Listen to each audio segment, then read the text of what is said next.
night, sleep refused to come. He lay beside me, his back turned as usual, the space between us feeling wider than the bed itself. I stared at the ceiling, listening to his breathing, wondering how two people could be so close and yet so far apart. I kept thinking about his words, his silences, his secrets, about how this marriage began without love, without choice, without honesty. And yet something was changing, slowly, quietly. The next morning, I woke up to an unfamiliar sound, the clatter of dishes in the kitchen. For a moment, I thought I was still dreaming. He never cooked. He barely spoke before leaving for work. But there he was. Breakfast sat neatly on the table. Simple food. Nothing special.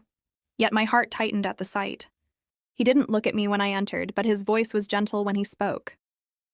"Eat before it gets cold." No apology. No explanation, just that. I sat down, unsure of what to say. The silence between us wasn't tense this time. It was awkward, but soft. Like two people learning a language they had never spoken before. Later that day, the sky grew dark and rain began to fall. We sat in the living room, the sound of rain filling the space words could not. I wanted to ask him everything. I wanted answers, truth, clarity. But instead, I waited. After a long while, he finally spoke. "You didn't deserve this," he said quietly. I turned to him, my heart pounding. "Deserve what?" "This marriage," he continued. "One that started with lies and silence." My throat tightened.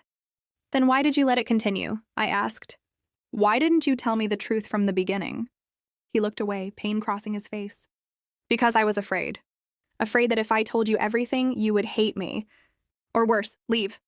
I laughed softly, though my eyes burned. "You already pushed me away." He nodded slowly. "I know." For a moment, neither of us spoke. Then he said something I never expected. "I don't know how to love," he admitted. "Not the way you deserve. But I'm trying, even if I don't know where to begin." His words weren't romantic.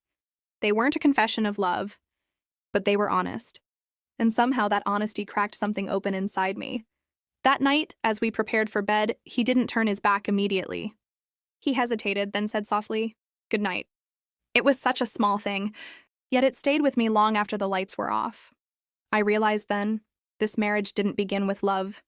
But maybe, just maybe, love was quietly finding its way in. Still, I knew better than to relax completely. Secrets had a way of resurfacing. And until the whole truth was revealed, our fragile peace could shatter at any moment. Because some marriages are built on love, and others are forced to learn it the hard way.